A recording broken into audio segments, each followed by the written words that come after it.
Yo, what's up guys, Alf here, and today I'm going to be doing my very first tier list on the channel.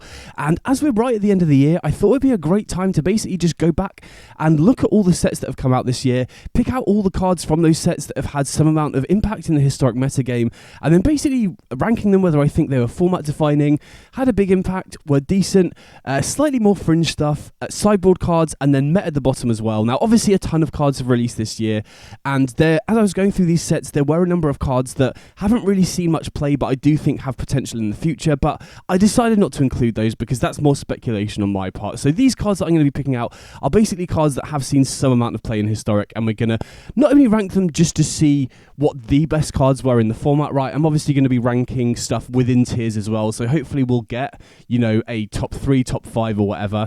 But I also think, since I'm going in chronological order, it's also quite interesting to just look back and see how the format's evolved this year, because with the amount of sets we get at the moment, a year is a really long time in Magic, and historic has changed so much over the years. So I think it's kind of cool to have a little retrospective as well and see how the format's changed. So we're starting off here with Aetherdrift and the Alchemy set for Aetherdrift, which is the first 2 sets that came out this year, if you can remember all the way back that far. It feels like ages ago to me now. But starting off here with Marauding Mako, which is a card that I do think has potential going forwards and did see a decent amount of play when it did come out as well. I remember a lot of people were experimenting with either Mono Red or Boros Madness decks with Faithless Looting, Detectives Phoenix, Oliphant, you know, just an aggressive deck that has a lot of synergies to do with discarding as well. And the deck did seem pretty good when it first came out, but I think it was pretty quickly power crept. I very rarely see this deck now, and this is the only real deck that Marauding Mako fits into, so I think, you know, I do think the card could potentially see more play going forwards as we get extra additions, if stuff like Street Wraith or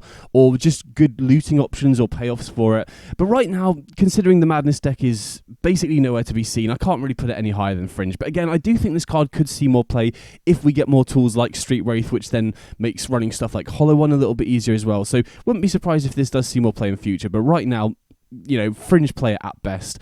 And honestly, same sort of thing with Dredger's Insight. I think this card is still seeing some play right now in certain builds of Yawgmoth, because it does have good synergies with Young Wolf to enable you to basically gain infinite life if you're doing that sort of thing, and also Agatha's Soul Cauldron. Now again, we are missing certain tools to enable us to properly use Agatha's Soul Cauldron, like we don't have the Walking Ballista combo like they do in Modern. So again, I think I can't really put this one any higher than Fringe, but if we do, you know, eventually get stuff like Walking Ballista, or we do get more tools that push Yawgmoth decks into this sort of direction, I can see Dredger's Insight seeing more play. But again, Yawgmoth as a deck isn't really that good right now either. So again, can't really put this one any higher than Fringe, but both of these cards I could see seeing more play in future as we get more cards. Then Ketramos is kind of an interesting one, because I remember, you know, around the time this was coming out, there was a lot of hype around it, because even though it is quite expensive, there were a lot of cards that could enable this and kind of snowball the game. But this one really never took off in historic, right? I remember when this one came out, a lot of people were experimenting with it, and even back then I think people kind of moved on to just generic value oriented Orzhov decks with stuff like Overlord and Dollmaker and Felia and stuff. So even within historic, when this card came out, I think most white-black value decks chose not to run this one anyway. So I'm going to put this one in Meh. Again, it's another card that I could see maybe seeing more play if we get more tools. But even in formats like Modern, where they do have way more tools to enable Ketramos, this card doesn't really see that much play, I don't think. And regardless, we're talking about historic anyway. This card has basically seen no play. Even when it came out, it didn't really see that much play either. So I think Meh's a fair rating for that. Then next up, we've got the... I can't even remember the name of them. The lands that basically produce one color of mana as a default, and then if you have a basic land type of either of the colors it produces, it then produces the other one. And again, I think this was a very impactful cycle of lands for Standard and Alchemy, and it has seen some play in historic, which is why I wanted to bring it up. But honestly, these ones are pretty meh. You very, very rarely want to draw for these ones, I think. You know, for the most part, these are only really useful in decks where you have basically are monocolored but are slightly splashing another color, and the land needs to always produce your primary color of mana as well. So even then, you have to be lucky that you know the land produces the primary type as a default as well. So I think there are just way better options. The fast lands, the shock lands, even Prismatic Vista I prefer over this, because you do get the basic land type, and getting lands in the graveyard is useful, triggering Revolt and Fatal Push is useful. So I just think we have so many better options. We also have like Starting Town, which is perfectly fine. Mana confluence as well if you do run, more colours as well. So this land cycle I try and avoid as much as possible, if I'm being honest. Then next up we've got Memory Guardian, which is kind of like another affinity tool here. And when this first came out, I probably would have put it in Fringe, I think, because it was a tool that some people were using in Affinity, but now when we've got stuff like Drix Interlacer, which I'll get to a little bit later, I just don't think you can really justify running a card like this when Affinity is already a pretty tight deck. And I do think Drix Interlacer really kind of changed how that deck is built to the point where it's really difficult to find room for Memory Guardians. So Affinity isn't that popular right now, I don't think, but even now, we just have much better options. I don't really ever see Memory Guardian anymore. And whenever I do see it on the opposite side, especially now in Historic, I'm kind of happy because it doesn't really have that much impact on the game, I don't think. So this is another card that I'm going to put in Meh. Next up, though, a card that I think has had a decent amount of impact so far, and is also a card that I expect to see a lot of play going forwards, is Stock Up. This is a really great card advantage tool. Now, it doesn't see play in that many decks right now. Obviously, the biggest one is Lotus Field. This is a very key part of the Lotus Field deck, which is a top-tier deck right now, so that's a very big deal. And it also does see play in decks like the Cavern Consumed Eldrazi deck as well, which I think is a good deck right now as well. But because it's not that widespread, if that makes sense, I'm going to put it in decent for now. But again, this is definitely a card that I could see seeing more play as we go forwards. I think it's mainly good in combo decks or just big mana decks in general, but even just seeing play in Lotus Field and the Cavern Consumed deck is definitely enough to see decent. And I could see it going up more as, we get better tools for combo decks. The next we got Momentum Breaker, which, isn't a card that sees play that often, but I do think it's quite an important tool in both decks that are running Felia and Dullmaker as well, as just repeatable interaction. I do think it's very, very nice with a card like Felia. And then additionally, another more fringe deck that I do think is playable right now is Estrid's Invocation, which is basically the 3-mana enchantment that blinks itself every single turn to basically reuse your ETBs on other enchantments. And I think Momentum Breaker is one of the best cards to pair with that again. So again, two very fringe decks. And it is also nice in some situations as well, like, if you're up against auras, for example, having a sacrifice or like an edict effect is really nice, especially if they go, plot Demonic Ruckus into Sheltered by Ghost to bypass the ward on that. And obviously, if you're up against a deck like Eldrazi and they play, Sire of Seven Deaths, for example, this is a really nice tool to be able to answer those big threats that can sometimes be difficult with conventional removal. So I do think Momentum Breaker is a very interesting card, but again, it's only really sees play in fringe decks right now, so I can't really put it above fringe, I don't think. And then finally, the only card that I thought really made the cut from the Alchemy set is Wish Good Luck, and again, very, very fringe, but this is arguably the best card at enabling Indomitable Creativity in the Creativity deck. Now again, Creativity hasn't really been top tier in Historic for a really long time. It's an archetype I've experimented with a lot, and I do think there is something there with Creativity. I'm still quite interested in exploring the Creativity plus Reanimator game plan. But yeah, Wish Good Luck is such a good enabler for Creativity that in the deck it is phenomenal. But again, Creativity isn't really a top tier deck, so I'm just going to put this one in fringe for now. So before we move into the next set, I'm basically just going to quickly rearrange things within the tiers, and I'll have to remember to do this going forwards as well, otherwise it's going to become a bit of a mess. But within fringe, out of these four, I think I'm going to put Wish Good Luck to the top, purely because in the deck that it's played in Creativity, it is just one of the best cards in the entire deck compared to the others. These three are kind of like bit part players, whereas Wish Good Luck is just so good in Creativity. Then out of these three, I think I'm going to put Momentum Breaker high just because it sees play in more decks, right? Mako basically just sees play in Madness, and Dredge's Insight basically just sees play in Yawgmoth, whereas Momentum Breaker is playable in Orzhov, Felia, Dullmaker decks, and also Estrid's Invocation decks. And then out of these two, I think I'm just going to put Dredge's Insight higher than Mako because I just think Yawgmoth is better than Madness right now. And then out of these three, I'm definitely going to put the Land Cycle at the bottom. I basically just avoid playing this at all costs in Historic. And then I think there's a higher chance that Ketramos sees play in future compared to Memory Guardian. I already think Memory Guardian is just too bad to see play in Affinity deck, so I don't really see this one seeing more play. Whereas Ketramos, as we get more cards, I could see it being good. So this is basically how I rank things within the tiers, and going forwards, I'm going to have to remember to, swap things around as I'm going. So next up we've got Tarkir, Dragonstorm, and the alchemy set that ties along with it as well. And there are some really interesting cards that came from this set.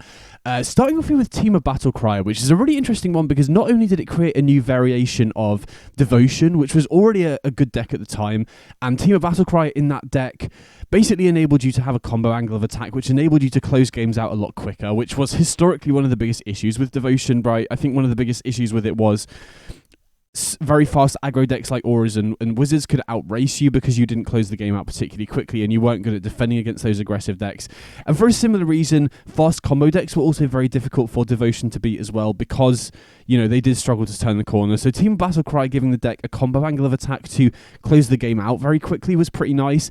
But it also just birthed its own deck as well, basically, right? It's the centerpiece of the Team Battlecry combo deck. So whilst it is kind of similar to Stock Up in that it does see play in a couple of top tier decks, I actually think this is the first card that's going to be put in big impacts because it is the centerpiece of an entirely brand new deck that is still decent, right? I don't think Battlecry is top tier right now, but it's still very much a playable deck, and Battlecry is the card that basically enabled that. So I'm very happy to put this one in big impact as the first card in that tier.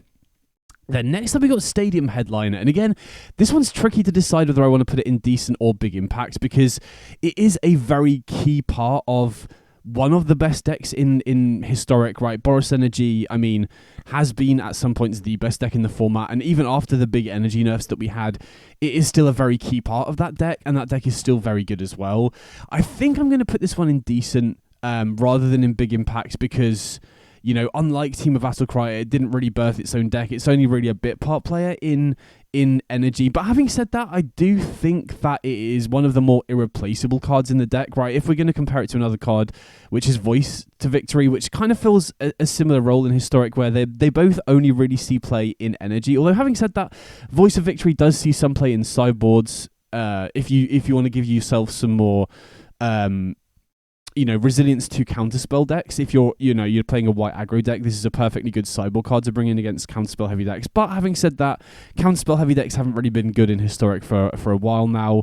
So, and I think, energy does lack a high density of 1-drops ever since the Ocelot Pride got nerfed to 2 mana. You've only really got Guide of Souls and an interaction, whereas Stadium Headliner gives you an aggressive 1-drop that's good in the late game because it can act as interaction, works very well with Goblin Bombardment because it produces tokens. So I think I'm going to put both of these in decent just because they don't really see play outside of energy that much. And I think Stadium Headliner is probably slightly better than Voice of Victory because that deck doesn't have that many good 1-drop creatures, whereas Voice of Victory, at the 2-drop slot, you got Bombardment, Ajani, Amped Raptor. There's way more selection at the 2-drop slot. So I think I'm happy to put both of these in decent just because they don't see too much play outside of one deck. But they are a part of a very strong deck. Now, Corey Steelcutter is kind of an interesting one because when this came out, it was very big in Is It Wizards. You could play it in Is It Phoenix. It fit very well in that deck, even though Phoenix hasn't really been good ever since Surgical Extraction got printed. And it was also, playable in Affinity as well, right? I tried multiple Is It builds because you're incentivized to go into Is It for Pinnacle Emissary in a lot of builds, and if you're running Pinnacle Emissary, you want to be running a lot of zeros so that you can use that to then chain into Kappa Cannoneer. And if you're running a lot of zeros with your Mox Opals and Ornithopters and Tormod script, it's also very easy to trigger Corey Steelcutter the turn it came down. So I think I would have put this in decent before the nerf, but obviously the nerf has basically made it unplayable now, right? So, I mean, it's tricky. I'm going to put it in Fringe, but I'm going to put it at the top of Fringe because prior to the nerf, for a while in Historic this year, it was actually a decent card, especially in Is It Wizards, I think was the best deck that could utilize it. So I'm going to put it top of Fringe for now. I mean, it's tricky because it basically sees no play, right? It would be decent pre-nerf and then meh post-nerf, but because, I'll meet it in the middle, we'll put it top of Fringe for now.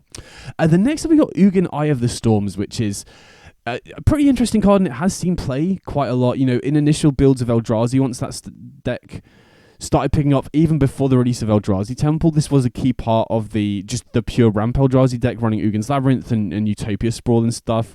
And it did see play outside of that as well. I was experimenting with it with Ironcrag Feet when it first came out, and it does still occasionally see play in Eldrazi decks as well. So again, I think I'm going to put this one in decent.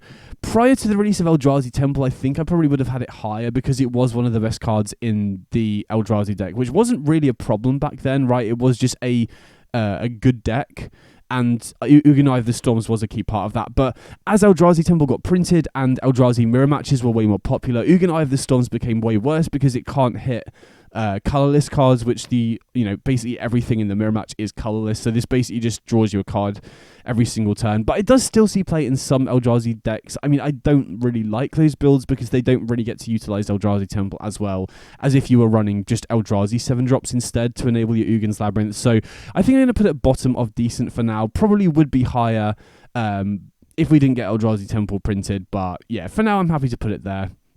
Then next we got Nature's Rhythm, which, again, I was debating whether to put this one in at all, but it was part of one of the Val combo decks that did end up qualifying at the last qualifier, I believe, right? But because it's basically the third choice tutor, right? They were running 4 Green Sun Zenith, 4 Chord of Calling, and then a couple of copies of Nature's Rhythm just for a bit of extra redundancy for being able to shoot your pieces, but being double green as a start and not being as good from the graveyard, I think I'm just going to put this one in there because it's not a key part of the Val deck, right? I think you always want to be running 4 Zenith, 4 Chord before you even run a single copy of these, and then, running too many shooter effects can be kind of clunky. So I think I'm going to put this one in Meh. Personally, it has seen play in a top tier deck that did very well, but it's by no means a staple in that deck. So I'm personally going to put it in Meh. Then next up we got Swiftspear's Teachings, and this one, kind of tricky to place because, similar reasons to Corey Steelcutter, it did get a pretty big nerf. Not as bad as the Cutter, because it still does see some play, right? You can still run this in Is It Wizards. You can still run it in the Goyf decks as well. But this card was so much better or so much more prominent before the nerf. So like I said, absolutely huge in Is It Wizards, especially because not only does it give Dreadhorde Arcanist haste, but it also gives it prowess, so you can get value off the Dreadhorde Arcanist immediately, and then also buff it to be able to flash back Hymn to the Ages, Expressive Iteration, Flame of Anor. So absolutely phenomenal pre-nerf in Wizards, and honestly, it was one of the main reasons that Wizards was able to compete, in the run into the qualifier weekend before it got nerfed, because it did give that deck extra speed. It made Arcanist a lot better. It was also seeing play in Goyf decks, like I've mentioned, mainly to give Barrow Goyf haste, but there are a variety of other cards that can benefit from it. For example, I'm currently working on a Grixis Goyf deck where it's really nice to go Teachings on turn 1, Psychic Frog, give haste on turn 2, which is pretty nice. And then it was also a key part of the Rona combo deck that's basically fallen off since the nerf as well. So I think prior to the nerf, this would have been big impact.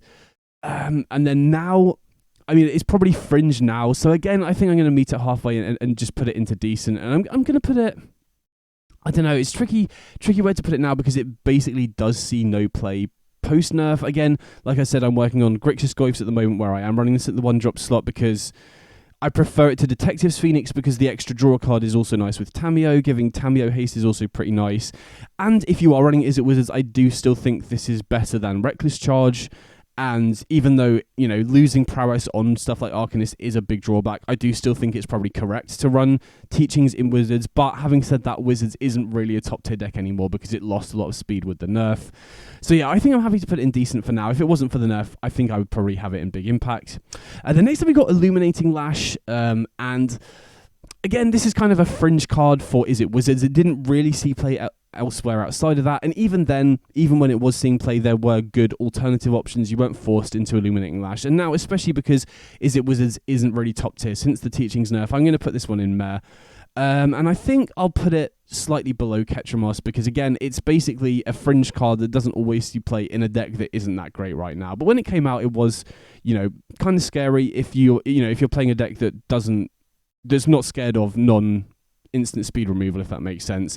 And then finally, Song of Seasons. This card basically saw no play until Valakut was printed, and now it is seeing some play, right? But again, I don't think it's a staple card. I don't think Valakut is top tier right now, and there are good alternative options. This isn't really a staple in Valakut is what I'm getting at here. So I think putting it in Meh is kind of harsh because I do think it is a good card in Valakut. So I think I'm going to put it in bottom of fringe for now.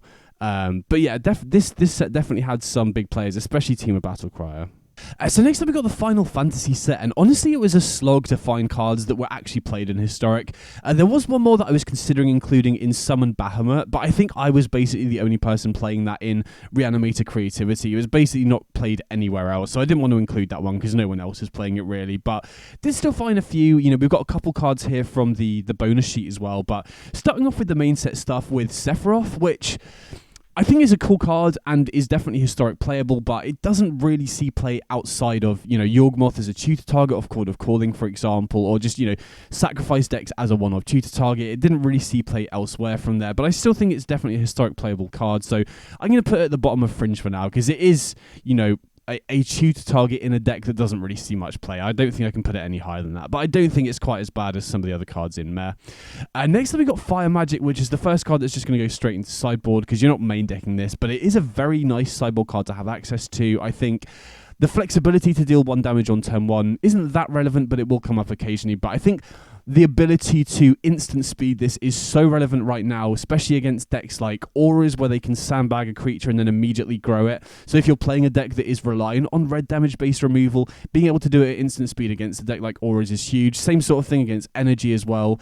Being able to wait for the opponent to play out a threat and then wipe their board is huge. But out of all the decks, I think the one that really makes this card just much better than the majority of other red sideboard sweepers is Val Combo, right? The ability to sweep the board at instant speed is so important, specifically against Val Combo, because they can, combo out of nowhere. If you Pyroclasm, they can just go just play both of the pieces and go off there. So I think Fire Magic is definitely the best red sideboard sweeper that we have access to, especially because it has that extra flexibility as well, right? If you have a bunch of mana, you can go for the biggest mode, and like I said, occasionally you will be able to sweep the board just take out a 1 toughness creature on turn 1 as well, which is nice. So definitely a very good sideboard card, but can't really put it anywhere else because it's, you're never going to main deck this really. The next up is Starting Town, and this one goes straight in Big Impact above Team of Battlecryer, I think. This land sees play in a lot of different decks. Not only is it a slightly more palatable mana confluence alternative because you're not constantly taking damage off this, right? Obviously there is the downside that it will likely enter tap later in the game, but the majority of decks that you want to run this in is either going to be 3+ color decks, where the ability to mana fix this is huge, and especially running it alongside Mana Confluence, it enables you to run very low to the ground decks in 3+ colors and still consistently have all your mana on curve. Like I said, not taking damage all the time when you can use this for colorless is really huge. And additionally as well, now Eldrazi is kind of everywhere. Starting Town is a very nice tool for multicolored Eldrazi decks as well, because not only can it fix both of your colors, but it also produces colorless for your Kozilek's commands and your Glaring Flesh Rakers and stuff like that as well. So Starting Town has seen play in so many different decks, and I expect it to be a very commonly played card, especially alongside Mana Confluence in multicolored decks. It's one of the main reasons why you can run a 3-color Lurrus deck and be able to cast everything, and also play 4 5-color decks if you wanted as well. So Starting Town has been such a great addition to the format and just makes deck building a lot easier, especially in Historic where we don't really have good quality fetch lands. The next up is Farseek. Again, similar to Song of Seasons, it's a card that barely saw any play outside of maybe, creativity decks in the past. But since the release of Valakut, this is seeing more play now. But again, it's not, you don't have to run this. There are alternatives. And I do think Song of Seasons is slightly better than Valakut. But again, they're very similar. They only really see play in one deck right now, which isn't top tier, I don't think. Like, it is good, but it's not format defining at the moment. So going to put these in, very similar slots. And then finally, Counterspell is kind of a weird one, right? When I heard we were getting this, I thought it would have a big impact, although having said that, at the time I think Sorin was still very prominent, which is a deck that discards turn 1 Thoughtseize is excellent against 2 mana counterspells. And then obviously when we did get Eldrazi Temple, you trying to use counterspells against cards that all have cast triggers against a deck that is very commonly running Cavern of Souls, it's kind of mad to me. But I don't even know if I can put Counterspell in decent, because there are very few decks that can support it because of the double blue casting cost, and traditional control decks, draw go style control decks haven't been good, right? Even back then, I think the most popular control deck was Jeskai with Strict Proctor and Null Drifter and Flage, so it's basically a sorcery speed control deck. So I'm actually going to put it at the top of Fringe. Like, in the decks that did run it, it was decent, but again, it's never really been very well positioned. I think traditional control as an archetype hasn't been top tier in Historic for such a long time now, so it's kind of mad putting Counterspell in Fringe, but it honestly hasn't really done that much in Historic, I don't think. So next up we got Edge of Eternities, and I didn't realise at the time how many big cards that we had from this set, because we had the main set, we had the bonus sheet, and the special guests, both of which have cards from that I want to talk about, and then we also had the Alchemy set, which I'm talking about here, so we've got it all together a little bit later, and there are a lot of cards to get through here, so I'm going to start off by talking about the main set stuff, and starting off here with Ice-Tail Explorer, which instantly, I'm kind of tempted to put this one into Big Impact. Not only because it's a really big part of the Valakut decks, which are fairly popular right now, because it's obviously great at getting the lands in play to get Valakut online fairly. It's great at finding Valakut. It's great with Ghost Quarter. It's great with Prismatic Vista. It was also seeing play in a decent number of Eldrazi variants as well before the release of Valakut, and then if you look at my channel a few weeks ago, or maybe even further back than that, I did a video where I did like a deck guide of 4 different decks that Exploration plus Ice-Tail Explorer kind of enabled on its own. It's great with Shifting Woodland. So many cool things that you can do with this card.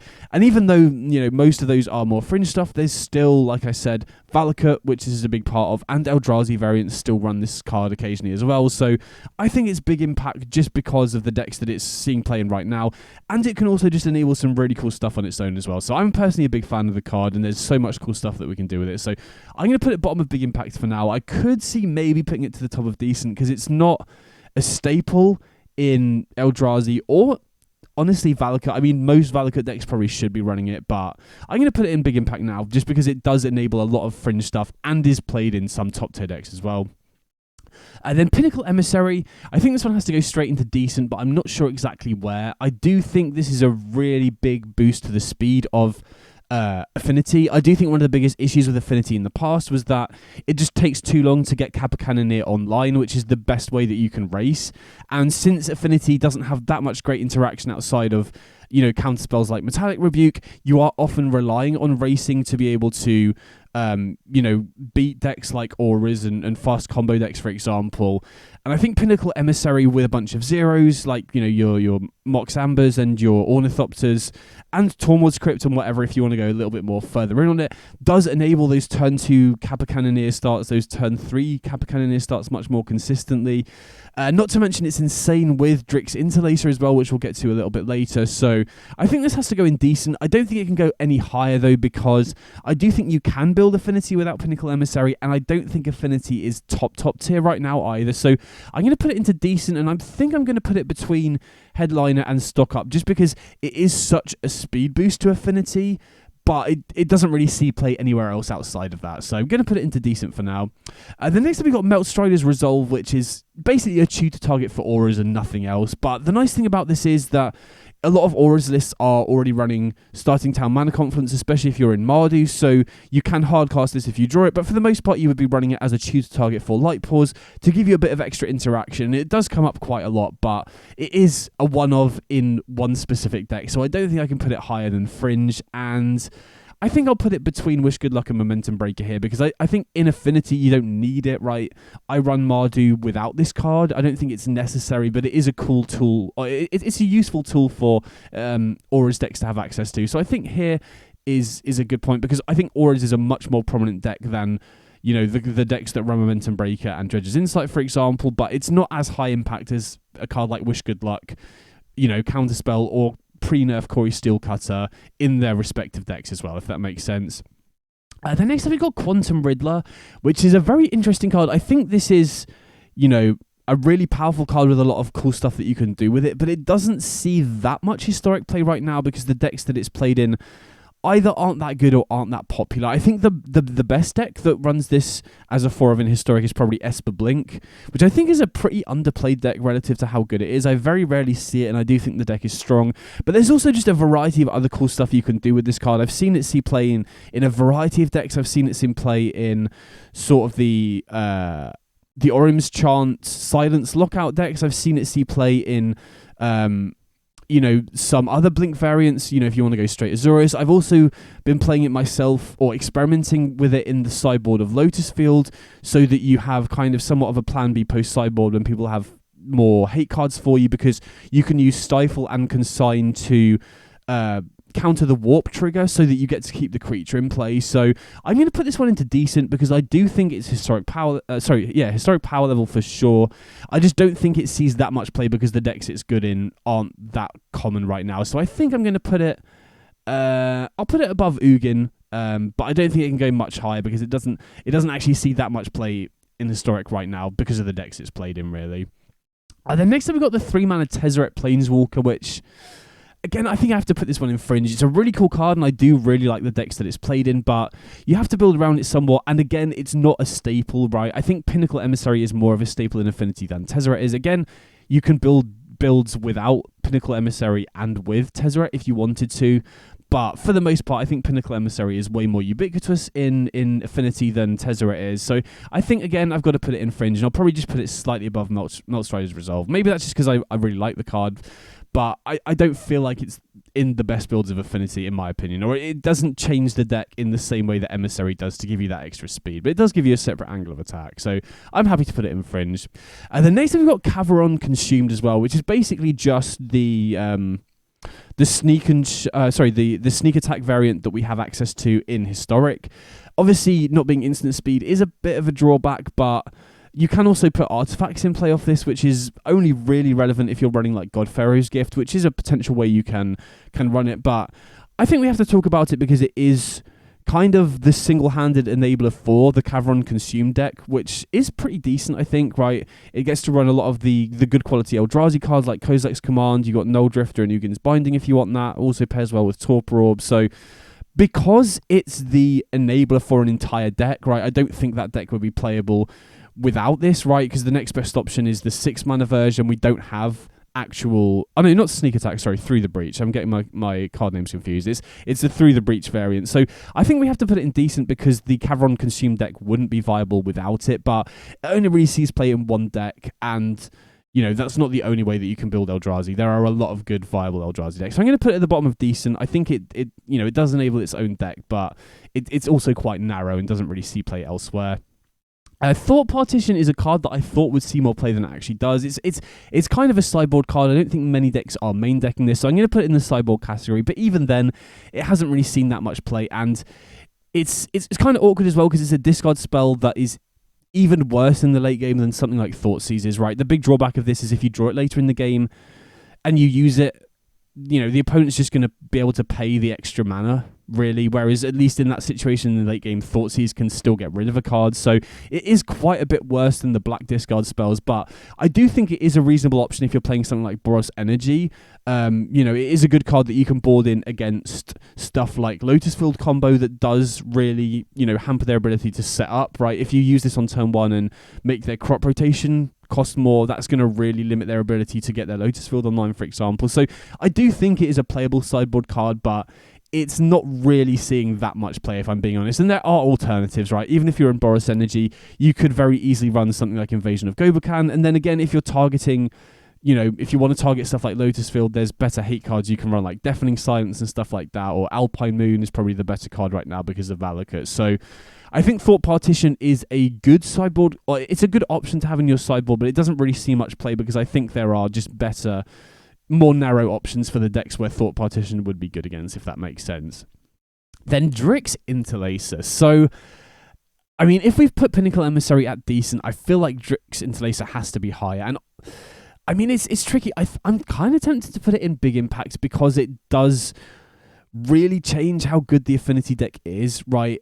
And also kind of changes how the deck plays because, it's just such a powerful engine, especially paired with Emry and also Pinnacle Emissary, right? If you can go turn 1 Drix Interlacer into Emissary into a few zeros, you can just, instantly refill your hand from that alone. Then if you find an Emry, you can start replaying it from the graveyard and then the intensity doesn't go down. So, I think, in my opinion, the best way to build Affinity off the back of Drix Interlacer is Interlacer, Emissary and a bunch of other artifacts to trigger that, and then just counter spells to protect your Emry Interlacer loop, and then you can just keep drawing into more counter spells to stop the opponent killing the Emry, and then you just kind of have control of the game from there. So I am kind of tempted to put it into Big Impact because it did have such an impact on Affinity specifically, but I'm not sure I can really, because if we look at the other 3 cards in Big Impact, they all see play in multiple decks, whereas this only really sees play in Affinity, and I don't think Affinity is, on the level of the other top tier decks right now. Maybe it's slightly underplayed, and I might put this back up depending on the other cards that we end up putting in Big Impact, but this definitely has to be at the top of decent for me, because it does really, really push Affinity and make that deck a lot better, and also just change how you can build the deck as well. Then next up we got Val, and I think this is the first card that I'm going to put in format defining. This basically birthed an entirely new deck that I still think is tier 1 right now and is just one of the best decks in the format. The deck is very resilient, the deck is very fast as well, and so yeah, I mean, I think Val is absolutely tier 1 right now, and this is the card that has basically created the whole deck around itself, so it has to go in format defining for me. And honestly, what I think of the card, I mean, it doesn't lead to particularly good play patterns, but I think historic, the way it is right now, it's a fine power level relative to everything else, but I don't think it leads to particularly good play patterns. But having said that, I think that's partially because Eldrazi is pushing out interactive decks, which means that, if Eldrazi Temple didn't exist, for example, which we'll get to next, by the way, then I think Val is much more acceptable, because then I think decks like Jund, decks like Grixis, just interactive decks as a whole become much more popular, and then it's much more difficult for decks like Val when the opponent is thought seizing, fatal pushing, abrupt decaying you, and then got Jarsil to start replaying those to really keep you off the combo. So, but either way, this absolutely has to go in format defining me, because it's still a tier 1 deck right now, and this is the card that basically created the deck around itself. Then Eldrazi Temple, I mean, if we had another tier for even more format defining, this would be on its own, really. Like, this card, in my opinion, is the biggest problem in Historic right now. Like I've said multiple times, I think the biggest issue with Historic right now is that Eldrazi is pushing out interactive decks, because traditional interaction just doesn't work against Eldrazi, whether that's creature removal because everything has a cast trigger, whether that's counter spells because everything has a cast trigger and they run Cavern of Souls, or discard spells. Discard spells are traditionally bad against decks that have a lot of good draws, and Eldrazi is basically all gas, so discard spell decks don't particularly have a good time against it right now either.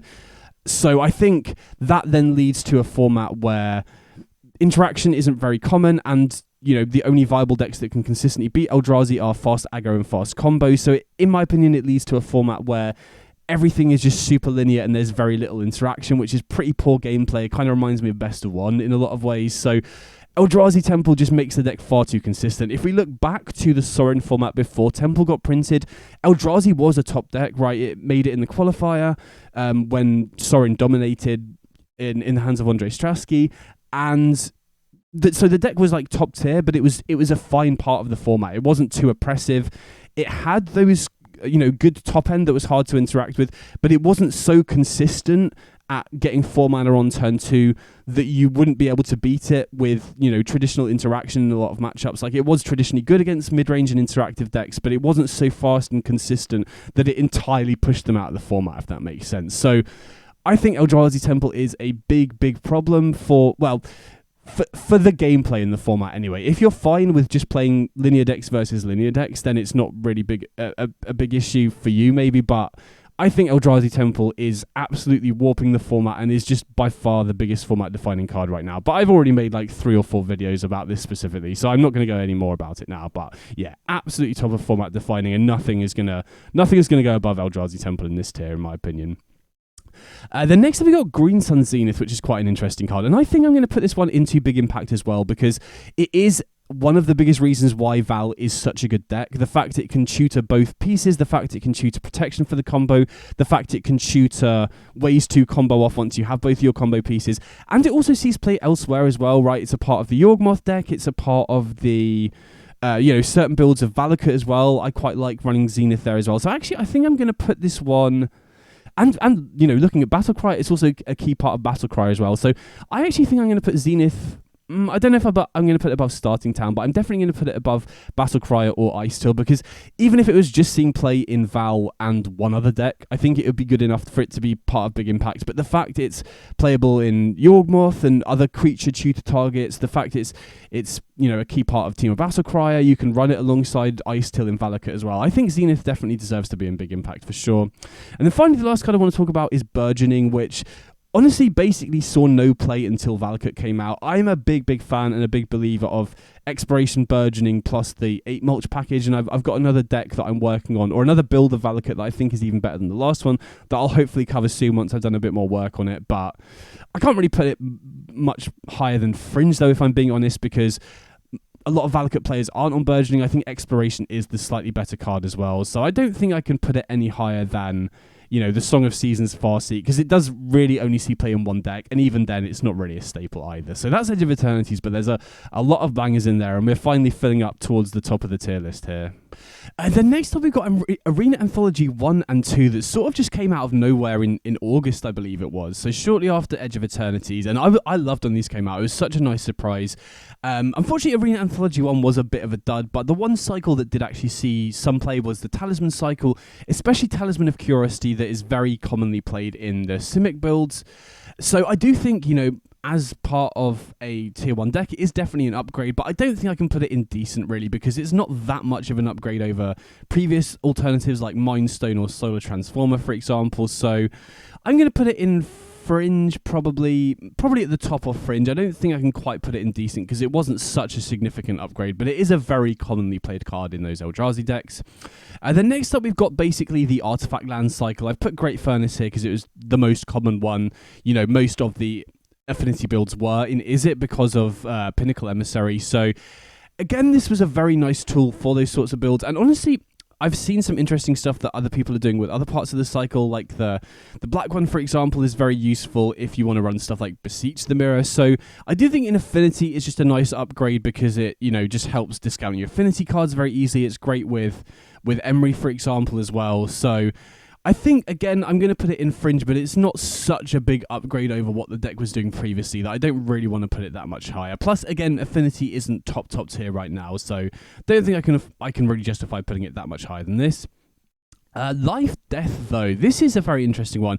And again, I'm tempted to put this one into decent, maybe above Cavron, although Cavron does probably see a little bit more play. But prior to the release of Life Death, the, you know, Persist was just by far and away the best reanimation spell that we had access to, and it not being able to bring back legendary creatures was a pretty big drawback. Plus, I think Persist was just so much better than the next best alternative, which is probably Assemble the Team, perhaps, that running a dedicated Reanimator deck wasn't really viable. So Life Death was really interesting because not only did it open up the possibility of now running a very dedicated Reanimator deck, because you now have 4 Persist, 4 Life Death, to have, you know, 8 2-mana reanimation spells, so then building around it with your Faithless Lootings and stuff like that is very nice. I typically prefer running stuff like Ashen Rider and Summon Bahamut when it came out.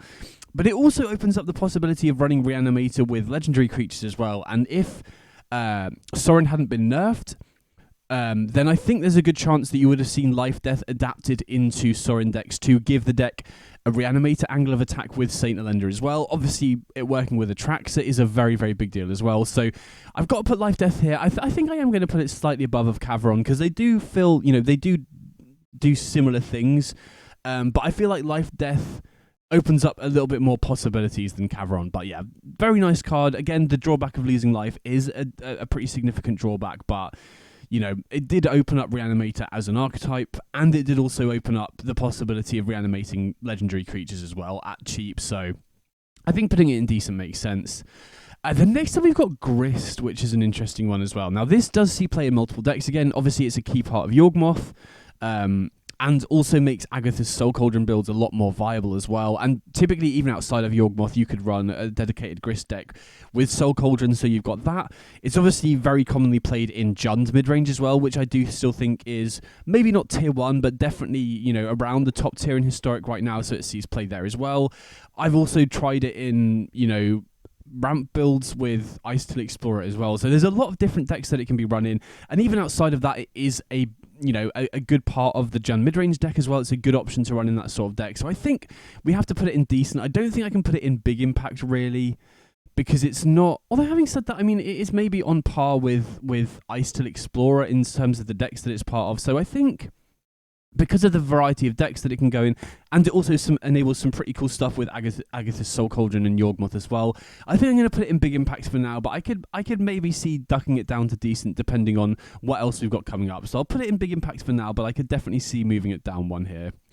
Then next up we've got Ignoble Hierarch, which again, very key part of the Gen mid-range deck, and is also just, played in other builds as well. It is one of the best quality mana dorks you have if you're in these colours as well, especially because the Exalted is very nice. But I mean, mainly going to be in here on merit for the Gen mid-range deck, and I do think it is a very key part of that deck as well, because being able to accelerate into your Goyfs, being able to accelerate into your 3-drops like Crucius is also a very big part if you're running that sort of build. So I definitely think Ignoble Hierarch should probably go in decent. I don't think it's had as much of an impact as a card like Grist, for example. So I think I'd put it around here, probably slightly below stock up. Although, I don't know, it's pretty close. I'll put it here for now. Then we move on to the Goyfs. I think we have to do these together because obviously they played in the same deck and they synergize incredibly well together. And it's tricky because I do think Pyrogoyf is the reason why mid-range is playable in Historic right now, because it does give the deck a way to close the game out of nowhere that doesn't rely on attacking either, which is a pretty big deal, I think. Gives the deck good reach. But yeah, I think the biggest reason why it is playable because it does give the deck a way to close the game out pretty quickly. So I think... I'm tempted to put it in big impact purely because I don't know if mid-range would be playable without it, right? After the Sorin nerf, I was worried, and especially with Eldrazi really taking off around this sort of time, I was a little worried that just interactive mid-range decks would just fall off the format, really, because Sorin was the de facto way to build that deck. I wasn't really impressed with, adapting the Blink shell, the Overlord Felia Dollmaker shell, just into a more value-oriented build, whereas Pyrogoyf on its own kind of enables mid-range to be playable, I think. And then Barrogoyf, it's tempted to put them both up here, really, because Barrogoyf can also be played in other shells as well, but I think I'm going to put Barrogoyf into decent here and just keep Pyrogoyf high, because I do think, if we got Barrogoyf without Pyrogoyf, I'm not sure mid-range would be playable, but because of Pyrogoyf and just the extra reach and the clock it provides with the direct damage, I think it's a big reason why we do have interactive decks playable right now. And then finally, the last two cards from Arena Anthology 2. We got Thought Scour here, which did see play in Lotus Field for a little while, and obviously, is a playable card if you're running Phoenix, although that's not really a deck in Historic since Surgical came out. So I think it was a fringe option in Lotus Field that doesn't really see play anymore. So, it feels a bit harsh to put it in mech because it's a bit part player cantrip, but it doesn't really see play anymore, even in Lotus Field, so I think I'm going to put it down here for now. And then finally, Mother of Runes. It feels crazy to put Mother of Runes low, but honestly, since Eldrazi has been a big factor in the format, it's just made more sense to run Giver of Runes because it can give protection from colorless, whereas Mother of Runes can't. So in every other format, Mother of Runes is probably significantly better than Giver of Runes, but because of how ubiquitous Eldrazi is even now, I think it makes more sense to run Giver of Runes over Mother of Runes. The decks that would typically want to run this is stuff like Auras and just, lower to the ground creature decks that want to protect their threats. And like I said, whilst Kozilek's Command is about, whilst colorless creatures are very common because of Eldrazi, this doesn't really see play after Giver. So because on a pure power level basis, I can't, put it in Meh because it's one of the best creatures of all time. But in the context of Historic, where these sorts of protection creatures aren't that common outside of Auras, and because Kozilek's Command is a good card against Auras, it doesn't really see that much play. Again, as the format adapts, and maybe as Eldrazi either gets, taken apart with a ban or a nerf, or it doesn't become that popular in future, then I think Mother of Runes becomes a lot better. But right now, because of Eldrazi, I don't really think it's worth running over Giver, so I'm going to put it in Fringe. Then next up, we had two sets drop on the same day. We had Through the Omenpaths and Arena Anthology 3. So again, looking back on it, I didn't quite realise how close the anthologies were to each other. They kind of just dropped them out of nowhere, which I was really happy with. I really hope they keep doing that in future, just add in these kind of iconic cards to Historic. But going back through, there weren't that many cards from Through the Omenpaths that I wanted to include here, really. There were a few that I were excited to try out, but very few of them actually ended up seeing play. I think the only one that really did see play is Multiversal Passage, and that's mainly recently for the Valakut decks, because this is a card that can produce green early on if you need for your exploration and your early ramp, but can also enter play as a mountain, which is obviously very relevant for Valakut. And, even outside of that, it's also very useful for Utopia Sprawl decks as well, because it can produce... Well, it can become a forest if you need it for the turn 1 Sprawl, but then later in the game it can produce your off-color as well. So, again, I think I'm going to put this one into either decent or fringe. It's hard to say, because I think I'm going to put it into decent, because, lands in general, especially ones that do see play for multiple reasons like this, are going to see play in a wider variety of decks. And in those decks, it is very important, right? I think it's very difficult to make a Valakut deck that you can get Valakut online fairly without needing a Dryad sort of effect, without having Multiversal Passage, because otherwise you're having to run more non-mountains in your deck in order to cast your green spells. And also, additionally, it makes running decks like Team of Battle Cryo combo a lot easier as well, because it can produce, turn 1 forest for Utopia Sprawl and your off-colors as well. So in a lot of instances, I think especially for fair Valakut decks that want to be able to get Valakut online and have the majority of their lands be mountains, I think Multiversal Passage is such a key part of those sorts of decks working that I have to put it in decent over fringe, even though it doesn't see play in that many other decks, if that makes sense. Then next up we got Yavimaya, which... I'm tempted to put this in Meh. Not that it's not good at what it does, right? I think if you're running a crop rotation deck, or a deck that can tutor lands, and you want to have a variety of lands, but you also need to be using, double green stuff, for example, then it's useful. But again, that's a very specific niche case that doesn't really come up. Yavimaya, it's seen play in some crop rotation decks, that maybe Lotus Field combo, for example, but outside of that, it just doesn't really see play anywhere, I think. Obviously this could change going forwards as we get more tools for it, but right now this isn't really doing much at all, I don't think. But it does see some fringe play in crop rotation decks, which is why I included it here.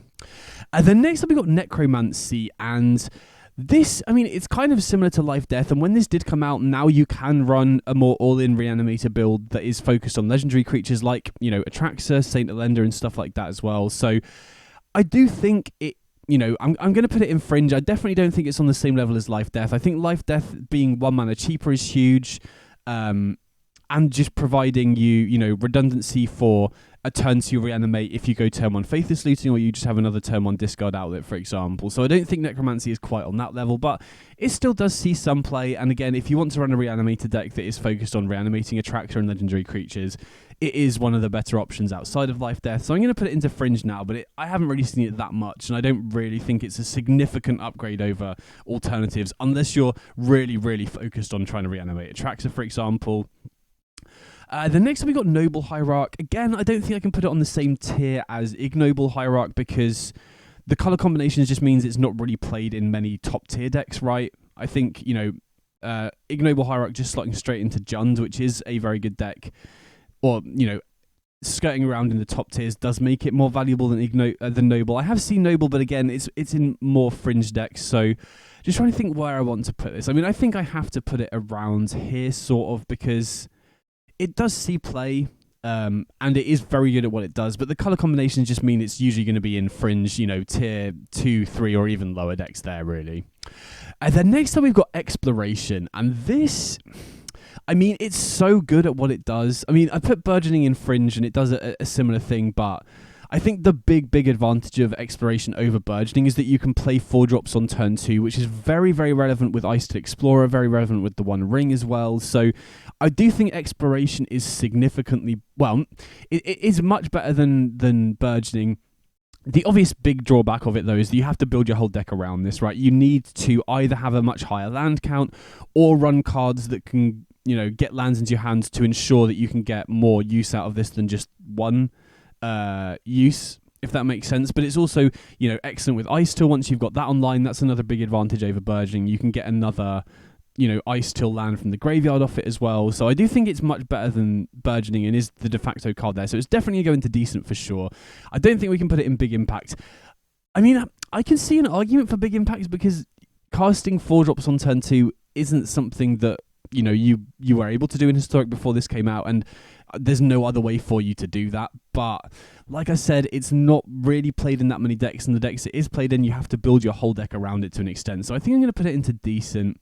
In terms of where it sits, I feel like it's kind of on the same sort of level as Drix Interlacer, really, in that it is such a big increase in speed to the Valakut decks, and if you want to build more all-in on Ice Till as well, it's such an increase to speed of the deck, kind of similar to how Drix Interlacer works. So I think I like putting it into decent right here. Makes sense to me. Then next up, we've got Chain Lightning, which is kind of interesting, because again, Lightning Bolt has obviously been banned in Historic, so 1 mana deal 3 to any target isn't something that we've had. Shovelcide is the closest we had, and that can't go face, which is a very big deal. Now, obviously, being sorcery speed is the big drawback here, and that is very relevant, especially against decks like Val Combo and Auras as well. But it has seen play in multiple decks. It did see play in Is It Wizards. It did see play in Boros Energy. Obviously, it's a slam dunk in Burn as well, although that's not really a commonly played deck either. So I'm inclined to put this one into decent, but I think I'm going to put it near the bottom because sorcery speed is definitely a big drawback in a lot of matchups. Then Crop Rotation.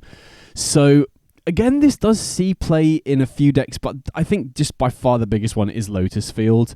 And I think the speed and consistency with which this improves Lotus Field is huge. I mean, again, I see it on a sort of similar level to Interlacer and Exploration in that it obviously it does see play elsewhere, but I feel like considering Lotus Field is a tier 1 deck and is just one of the best decks in the format, whereas Affinity isn't really, and Valakut I don't think is quite on the level of Lotus Field in my opinion, I'm tempted to put it in Big Impact. Plus, I also did use this quite a lot in certain builds of Eldrazi as well, especially the aggro builds, because one of my pet peeves with the aggro builds of Eldrazi is that they basically don't run 1 mana acceleration, so and the majority of their threats are 3 mana. So, but I feel like when I'm playing that deck, you have to hard mulligan to one of the soul lands, or you're so slow. And Crop Rotation, I really like in that sort of deck because not only does it enable you to crop rotate for an Eldrazi temple so that you can very consistently cast your Line Breakers and your Flesh Rakers on turn 2, which is so important for that deck to be impactful. But it can also tutor for Cavern of Souls, which is very relevant against Consign to Memory, especially because when you're running the aggro build with your Line Breakers and Flesh Rakers, you're running a build that doesn't have cast triggers, so you are actually very vulnerable to Consign to Memory because the opponent can just counter it for a single mana. So also having the ability to Crop Rotation for Cavern of Souls is very nice. So I'm going to put Crop Rotation into Big Impact, mainly because of its impact in Lotus Field, but also because it does have some applications elsewhere as well. Then Dauthi Voidwalker. I mean, this one kind of surprised me. I expected this one to be a lot bigger than it was because I thought, okay, this now gives mid-range another way to attack Eldrazi, right? You can now go Dauthi Voidwalker on turn 2, then Thoughtseize away one of their big threats and just get to cast it for free, which is absolutely brutal. But I think there's 2 big issues with that. First of all, outside of Thoughtseize, the next best discard spell that puts expensive cards to the graveyard is like Draconic Fealty, right? Because if you have a look at the alternatives that are usually played after Thoughtseize, you got Inquisition of Kozilek, which can't hit expensive cards, which kind of defeats the point of that Dauthi into discard plan against Eldrazi. Then you got Break Expectations, which exiles the card, so it doesn't actually go to the graveyard, so you can't do that trick with Dauthi either. So that side of or that aspect of the deck doesn't really work because we don't have enough high density of good discard spells that can hit expensive cards and go to the graveyard.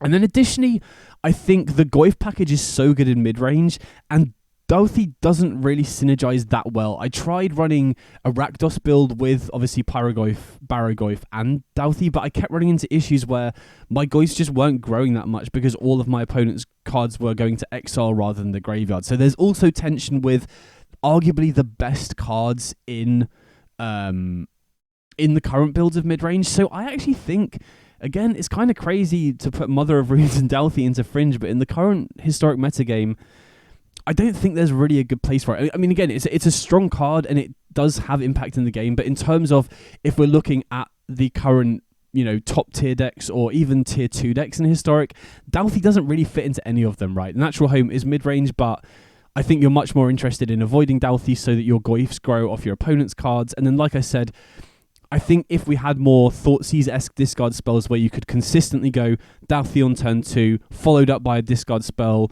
you know, cast your Emrakul, cast your Null Drifter or whatever, then it would be better as well. But as things stand, I don't think I can put it higher than Fringe because it doesn't really slot that well into that many decks. And then finally, we've got Emrakul, the Promised End.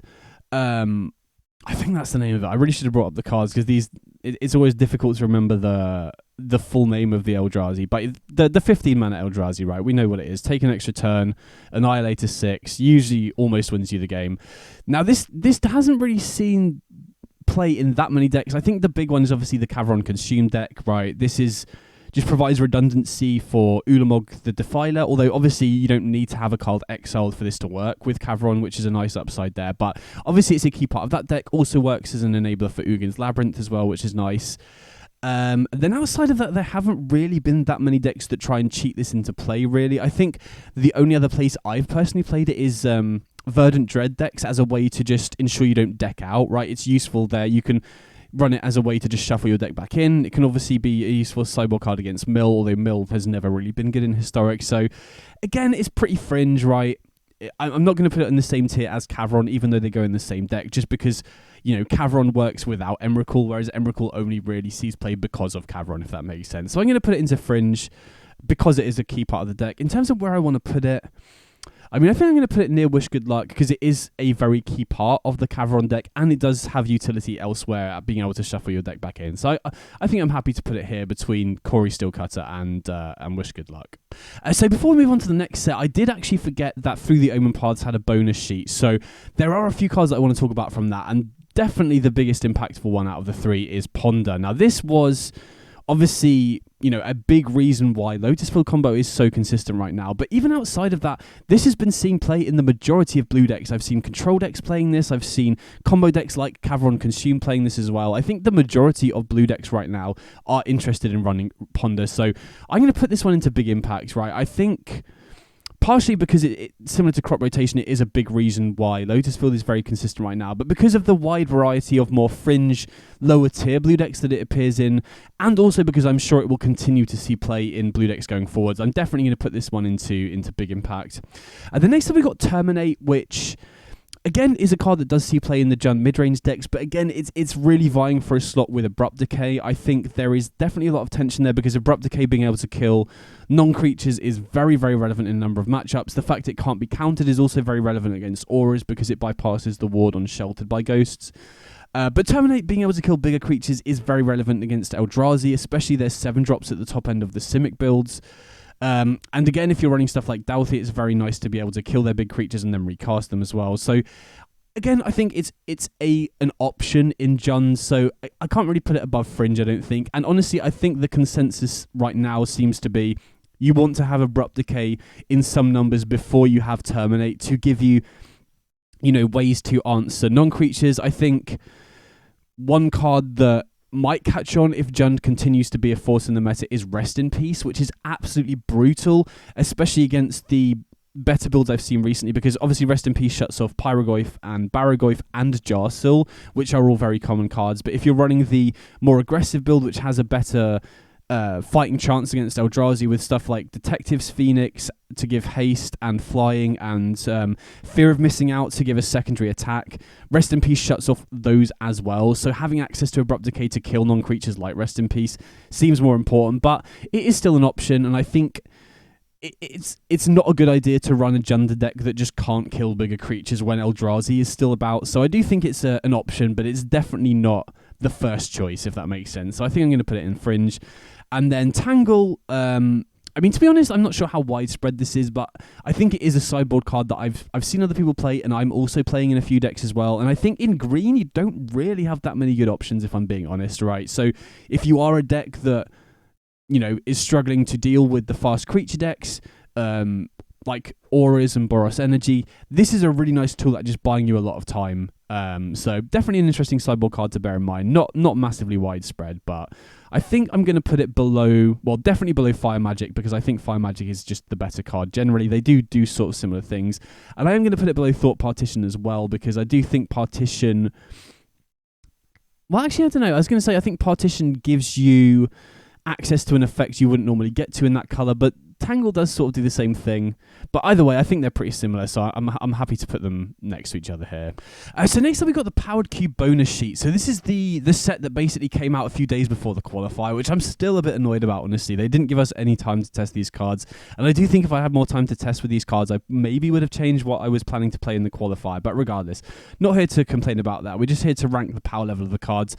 And the two cards from the bonus sheet that I do think have had a pretty big impact are Snuff Out and Leovold. So Snuff Out, I mean, it's a free piece of interaction, which is the first we've ever really had in Historic. Obviously, we had Pact of Negation, but this is so much easier to enable than that. It's very easy now with, if you're running a 3-color deck, you can just run 2 of the black shock lands within your colors, as well as, 4 Prismatic Vista and 2 basic swamps, and then you've got 14 swamps. You're very consistently going to have one for Snuff Out to be able to be live, and then free interaction is always going to be good, right? Obviously if you're not against a creature deck, then it won't be, but for the most part, getting free interaction is really good. And then specifically in the Jund mid-range build that did well at the qualifier, it also has really nice synergy with Detectives Phoenix as well, enabling you to bestow easier as well. So I mean, a piece of free interaction that's easy to get online in a deck like Jund, or if you want to play it in Dimir or Grixis as well, very, very strong for sure. So I think we definitely have to put it in at least decent. I don't think it's quite on the big impact level, but I'm going to put it around here, I think.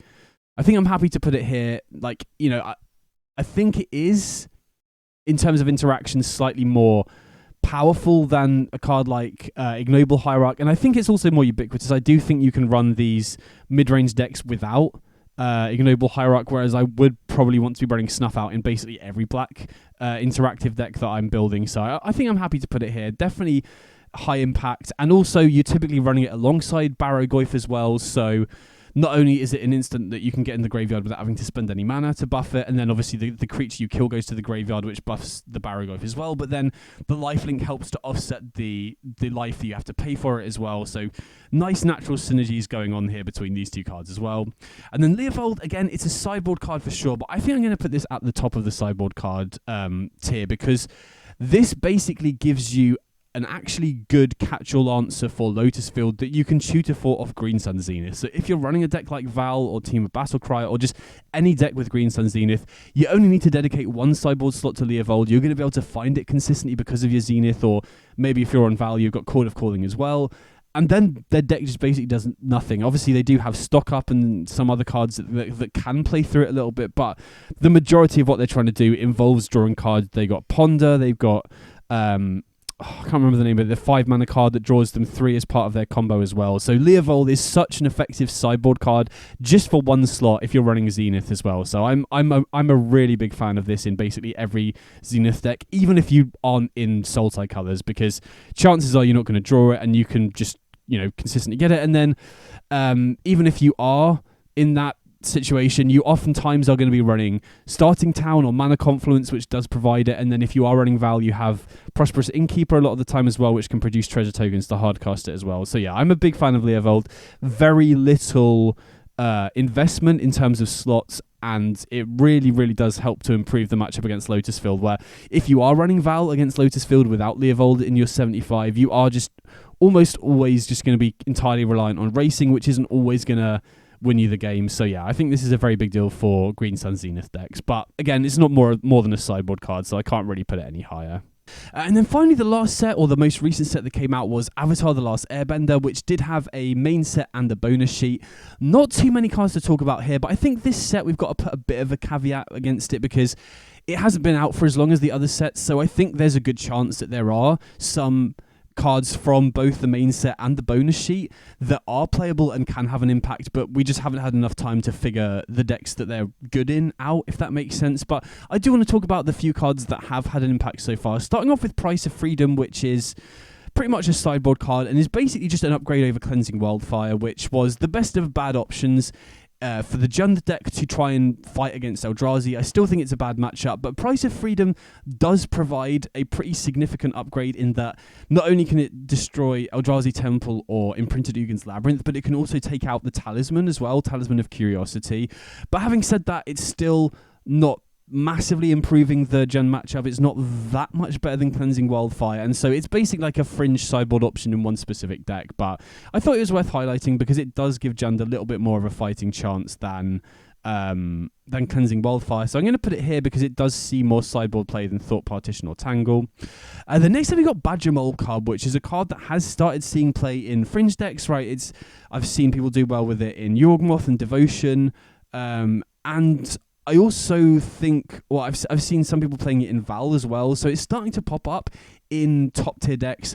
I don't think I want to put it in decent quite yet, because the decks that it's good in Yawgmoth and Devotion aren't really top tier decks right now, and it's still not clear whether it's optimal in Val yet or not. So I think I'm going to put it at the top of fringe for now, because there's still a bit of a question mark over it, whether it is actually optimal in those sorts of builds, if that makes sense. But I could definitely see it moving up, especially if people figure it out being good in some other decks as well. And then finally we've got Valakut, which I think has to go straight in Big Impact, because it has birthed an entirely new archetype on its own, and that archetype is pretty strong. I think it's not top tier, and again, Valakut is only played in Valakut really, but there are so many different ways that you can build the deck, and it is, at least early on, shown to be a pretty strong card in the format as well. So, even though it's quite narrow in the decks it appears in, creating an entire new archetype feels like it's had a big impact to me, if that makes sense. So those are all the sets, and before I do a little conclusion, I'm just going to have a quick look through this and just make sure I don't want to move anything. So format defining, absolutely happy with these two for sure, and I think Eldrazi Temple, it has to be in this top corner for sure. Big impact, I mean, I'm happy with these. Grist does feel like it's kind of the odd one out on this row, so I think I'm happy to move Grist down here. And honestly, I feel like it has more. I feel like Barrogoyf has had more of an impact than Grist, so I think I'm happy to move Grist down. And honestly, I'm kind of tempted to put Ponder down here as well, just because all of these cards have had a bigger impact on Historic than Ponder, right? Ponder has appeared in a bigger variety of decks, but it's more interchangeable. I still think Lotus Field would be tier 1 if you ran another cantrip over Ponder, even though obviously looking an extra card or two deeper does make a big difference. It's not so essential to the deck in the way that Valakut or Pyrogoyf is, for example. In terms of the order of these, I think I'm going to move Ice Till down a little bit, and Temur Battlecry as well, to be honest. And I think I'll probably put Valakut here, and then I'm pretty happy with that. In terms of decent, I think I'm pretty happy with this. Maybe Chain Lightning feels like the odd one out. I feel like this should probably be moved down here as well. Where do you want to put Chain Lightning? I think we'll put it about there.